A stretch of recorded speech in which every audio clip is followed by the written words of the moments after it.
Window World is proud to present Kevin Kietzman Has Issues. Simply the best for less at windowskansascity.com. Another episode of the weekend edition of Kevin Kietzman Has Issues. I'm Spencer Kietzman, here mostly to talk about Kansas State's record-setting win over Oklahoma State. The Cats beat OSU 48-0. It is their largest margin of victory over a top 10 team in school history, and their largest margin of victory over a Big 12 opponent since 2010. Wow. Kansas State, with Will Howard at quarterback, was unstoppable yesterday. What a win for the Cats. And how about Mizzou? They go on the road and upset 25th-ranked South Carolina in a convincing way. MU has now won 2 in a row, and their defense seems to be coming alive heading into November. All that and more brought to you by Cornerstone Property Management and owner G.W. Weld, who can offer property owners a great service. So a little background here. GW had 10 properties at one time. While still working his full-time job, he couldn't really find anybody to manage his tenants the right way, so he decided to start his own property management business. So he and his tenants and clients were taken care of the right way. Think of them as maybe the middleman between you and your property and your investment. Here's the best thing about him. Not one client has ever left Cornerstone for another property manager, ever. They've built that relationship. They've built that trust. They've got a good thing going. Cornerstone manages hundreds of properties with hands-on care, finding excellent tenants, maintaining the property, and collecting rent. If you own properties or recently inherited them and you don't really know what to do, go to homewithcornerstone.com today to request a free quote. That's Cornerstone Property Management online at homewithcornerstone.com. Let your rental work for you. Also brought to you by Earth Effects Outdoor Living. And Daniel Hanks has a great thing going there. They have a lot of beautiful projects. Go to the website. It's eeoutdoor.com. You can check out some of the home lifestyle projects they've done in your yard, your patio. They do it all. Go to the website, which is eeoutdoor.com. You'll find a lot of these pictures. Again, great projects all across the Kansas City area from a local business who can make your dreams a reality in turning your backyard or your front yard, your patio, or whatever you're trying to do, whatever outdoor project you see in mind, they can get it done for you. They're a full-service landscape company specializing in hardscapes and those quality-of-life projects like fire pits, outdoor kitchens. They can put a bar on your patio, and they've got some water features. They also specialize in outdoor lighting, so they can really illuminate your home and all the beautiful aspects of your home you want to show off to your family and friends. Daniel has over 25 years experience in the industry and treats every project like it's his own. Earth Effects is a part of the family here at Kevin Kietzman Has Issues, so you can expect honesty, integrity, and great conservative values. Again, Earth Effects Outdoor Living online at eeoutdoor.com. You can get a free consultation to figure out what it is that they think might work for your home. They'll get you a great price as well. Or you can give them a call, 816-478-7700, or connect with them on Facebook. Again, that phone number is 816-478-7700. All right, it's a college football episode. Lots to get into here. Here we go. Roberts Robinson Chevrolet Buick GMC presents Kevin Kietzman Has Issues. Shop, click, drive at robertsrobinson.com. Well, what a win for the Kansas State Wildcats. Absolutely destroying a top 10 team in Oklahoma State at home. 48-0 in Manhattan was your final score, with the backup quarterback, with Will Howard, who came in and just didn't miss a beat. He was absolutely fantastic. Kansas State's offense was rolling early in the first half of this football game. They got out to a huge lead, and after that, I mean, it's just pretty much over. Oklahoma State had nothing. K-State's defense was also great. I think they got 3 turnovers in that ball game, 2 interceptions and a fumble. And that fumble was huge, too, because the Cats were already up at that point. But if you remember in the first half, Oklahoma State completed like a 30-yard pass on third down and was, near the goal line. They were on like the 10 or 15-yard line. And then K-State just knocks the ball out before the receiver goes down. That's a huge turnover. That completely shifted everything in that game, because Oklahoma State was driving, and K-State just a huge turnover, followed by another interception in the second quarter. The defense really set the tone and frustrated Oklahoma State. It was a coaching clinic put on by Chris Kleiman on Saturday in Manhattan. Oklahoma State had absolutely nothing. Everyone's talking about Spencer Sanders being this NFL-type quarterback, and he might still be. Who knows? He had a terrible game. Kansas State really got to him. They really affected the way that Oklahoma State's offense was ran, and the Cats absolutely rolled in that one. And coming off the TCU loss, I feel that obviously left a sour taste in Kansas State's mouth after being up 28-10 on the road in Fort Worth, and they end up losing that game. TCU is a very, very good football team. They have a lot of athletes on both sides of the ball. They're probably the best team in the Big 12. It's hard to say they're not right now. Just by the way that they've been playing, they're unbeaten. They go on the road. They beat West Virginia yesterday as well. So all signs are looking towards Kansas State and TCU having that rematch in Dallas for the Big 12 title game. Now there's a title game again, obviously. So that's exciting. Another thing to look forward to. In years past, you're Kansas State. You go lose that game last week on the road, and you would assume TCU's going to run the table. Their schedule is pretty light the rest of the way. They've got the meat out of their schedule pretty much already behind them. And if you're a TCU fan and you looked at the month of October going into this season, you're like, oh my gosh, we've got Oklahoma, we've got Kansas State, we've got Oklahoma State, we've got Texas. I mean, there's just a lot of meat on that schedule in the early part of the Big 12 season. It gets a lot easier for TCU down the road. So I would imagine TCU is going to run the table. They're going to be competing for a college football playoff spot, and Kansas State could jump in and ruin that if they're able to make it to the Big 12 title game. Now, you would hope Kansas State doesn't slip up down the road. Not a lot of tough games left for the Wildcats either, in my opinion. I think that K-State's got it pretty easy. I think TCU's got it pretty easy the rest of the way.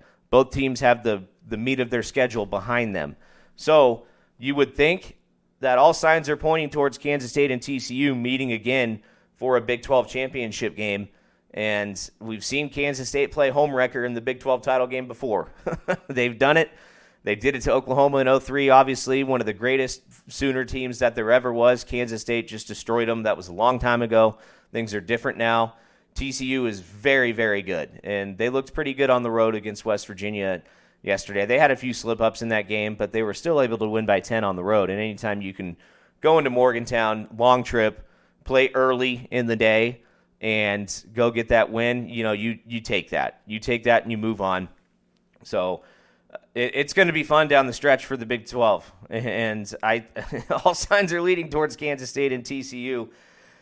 Now, with Will Howard, there's going to be a lot of conversations in Manhattan as to who the quarterback of this team is moving forward.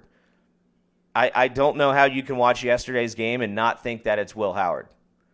But you watched some of the things in the second half against TCU. I know Howard went out. The freshman had to come in and play, and he wasn't very good at all. So they're going to have an interesting decision, I think, once Adrian Martinez gets healthy. What's Kansas State going to do at quarterback? Do they go back with the guy, Adrian, or do they keep with Will Howard, who was absolutely fantastic yesterday against a top 10 team? Kansas State's offense was unreal. Deuce Vaughn had a couple of big runs. He continues to do his thing. Malik Knowles was just the scrappiest of wide receivers possible yesterday for Kansas State. He had a ton of catches, a ton of third down conversions. It seems like they went to him on third down multiple times in that game, and that's where Kansas State was really good compared to the previous week. They did not convert on third down hardly at all against TCU, especially in that second half. They were dynamite on third down against Oklahoma State yesterday. So that was obviously a huge win for Kansas State, a record-setting win. It's the biggest margin of victory over a top 10 team in school history, and it's the largest margin of victory over a conference opponent in 12 years. So just a complete wake-up call, I guess, after the TCU loss. They come home, did not miss a beat right away. I've noticed one thing about Oklahoma State. Here's a little bit of a side note. I don't know how much of this was going on yesterday. I think Oklahoma State really, really tried early on in that game. They just couldn't get anything going on offense. There's been times, and I've seen this in Manhattan before, where K-State's beaten Oklahoma State pretty good, and for whatever reason, Mike Gundy's teams, when they get down, seem to quit a little bit. That's just something I've noticed. A little side note about Oklahoma State. They're obviously a pretty good team. They have a lot of athletes, a lot of talent, but for whatever reason, I feel like Gundy struggles to keep his guys in the game. I feel like Oklahoma State, throughout years past, has had a lot of quit in them, and I think there might have been a little bit of that yesterday on defense. They were pretty bad. They had guys all over the field, misplaced, and I know K-State was really good.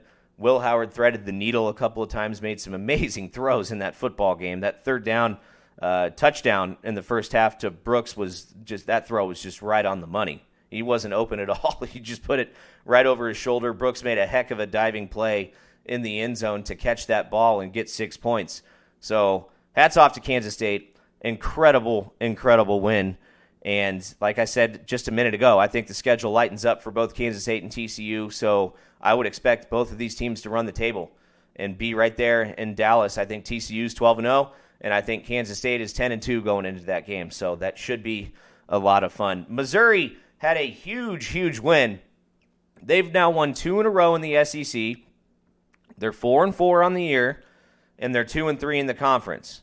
So the bowl talk comes alive a little bit for Mizzou now. They played Vanderbilt, who isn't very good. They, got out of Columbia with a win on that. And then they go to South Carolina, and Brady Cook has a pretty good game, had a rushing touchdown. Missouri ran the ball again very well in this football game. Lovett, the wide receiver, had 10 catches for 148 yards. That's about as good as we've seen Mizzou look all year. I mean, well-rounded, both sides of the ball. Offensively, if you ask Mizzou, they think they could have been a little bit better, but Missouri's defense has come alive in the past couple weeks as they head into November. That's a great sign for Mizzou. They're not giving up a lot of points. I get it. Even though South Carolina is ranked, I don't think they're one of the stronger opponents in the SEC. I think South Carolina has a lot of losses coming up in November. And Missouri has a chance now to make a bowl game, which is what you want, which is what they've strived for ever since they had a tough start to the season. Just find a way to make a bowl game for Mizzou, and they seem to be getting better. That's good. They're not quitting. They seem to be getting better. Missouri has Kentucky at home on Saturday, who, by all means, I know they got blown out by Tennessee, but they just haven't looked nearly as good as they did in the beginning of the season. Kentucky seems to be unraveling a little bit. If you're Mizzou, you go into this game thinking that they have every bit of a chance to win this game as Kentucky does. Kentucky is still probably a little better. They've got a few more seniors. They've got some guys that have been in that Mark Stoops program for a while now. But if you're Missouri, you've got confidence. Why not go win that game? I mean, they've got a chance. They're playing well. The defense is getting better, and Kentucky can't score right now. I mean, Kentucky's lost 3 in a row now, which that ain't good for them. Going into Columbia, they're catching Mizzou at a bad time, and Missouri is catching a struggling Kentucky team at the right time. So you're Mizzou, you've got Kentucky, you're at Tennessee, you're not going to go win that game. You got New Mexico State at home, that's a win. And then you've got the season ender against Arkansas. So let's say Missouri, if you upset Kentucky at home, you're right there. You got a chance. All you got to do is find a way to get to 6. 7 wins would be nice. I don't know if there's 7 wins left. You'd have to beat Kentucky to be able to do it. I mean, there's no question about it. If you lose to Kentucky at home, then all of a sudden you go to Tennessee and you lose. You're looking at 4-6, and then you're staring down 2 must-win games at the end of the year, which New Mexico State, Mizzou should win that game. And then you've got Arkansas, who on paper is probably better than Missouri. They had a really good start to the year, and they've fallen off a little bit. So there's a chance. There's an opportunity presented for Missouri to be bowl eligible, and that would be a huge, huge win for the Tigers this season. That's the goal right there. I mean, that saves a lot of jobs. That answers a lot of questions as to whether or not the program is going in the right direction. And with Drinkwitz being on the hot seat, you got to find a way to get to 6 wins. And it all starts on Saturday. if they do it on Saturday, they beat Kentucky at home, Missouri's going to a bowl game because they're going to beat New Mexico State. They're not going to go win at Tennessee. That team is obviously very, very good. But, you look at this as an opportunity if you're Mizzou to go win 6 games and go bowling. That would be absolutely huge for the Missouri Tigers, especially the way the season started. I mean, what's funny about Missouri is they really haven't played bad in the SEC. I mean, outside of the Kansas State loss where they went to Manhattan and lost 40-12, they've had their losses in the SEC. They lost to Auburn by 3. They almost beat the number 1 team in the country in Georgia. They had the lead in that game, lost that one by a couple of points. And then they go to Florida and had a chance to win the game at the end, lost by 7. So they're like the a great comparison for Mizzou, I think, is the Las Vegas Raiders of the NFL. All their losses are close, within a few points. I mean, Missouri is probably a better 4-4 team than what the record indicates. I mean, you look at a few things early on in the SEC for Mizzou. A few more things go their way. Maybe a couple less turnovers. That was kind of a problem for Missouri in the Swamp against Florida. Was turnovers. You take care of a couple of those mistakes, and Mizzou could have 6 wins right now. I mean, that's not crazy to say that they could be, 6-2 at this point of the season. But they're not, and that's why you play them all, because they were still, I guess, a young, unpolished team at the time early in the year where they just they made too many mistakes, especially on the road in the SEC. And every time you do that, you're not going to win a lot of football games. So just sort of recapping what's on deck for the local schools next week. Kansas State has Texas at home. That game time has not yet been decided. So that's one of the flex ones for the Big 12, where I'd imagine we get a game time announced on that here shortly. And the struggling Kansas Jayhawks, coming off a bye week, get Oklahoma State at home.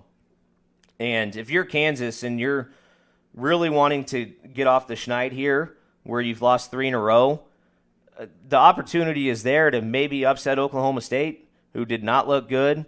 I know Kansas is struggling. There's, obviously Daniels, the quarterback, being out has been a huge, huge loss for the Jayhawks. They just aren't the same team without him.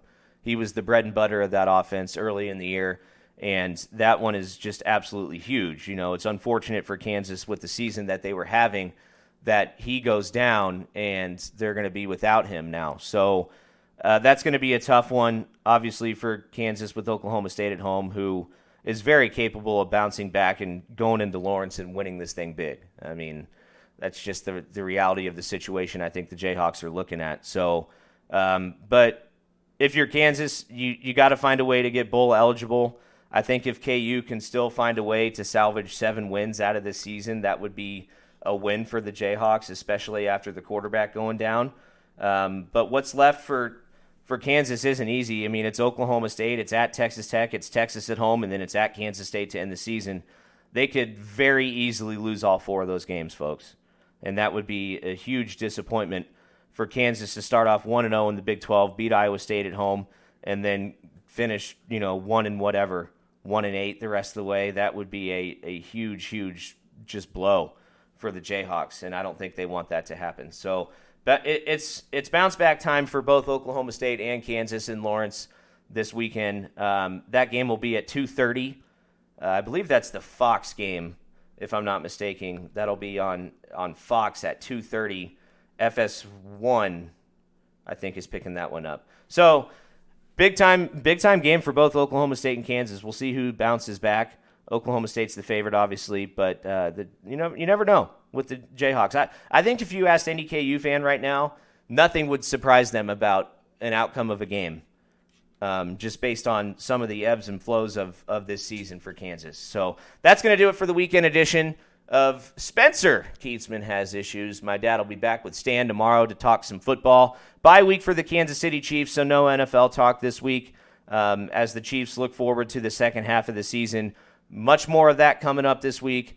And I can't wait to listen to Kevin Kietzman Has Issues. So if you haven't yet, subscribe to the podcast wherever you listen to it. Tell your friends and family. This thing keeps growing. Average downloads are way up, especially during football season. So if you've got a buddy who's not listening, make sure to tell him to tune in a little bit, because my dad's bringing great content every single week. So that's it. Have a great week, everybody. We'll see you next weekend.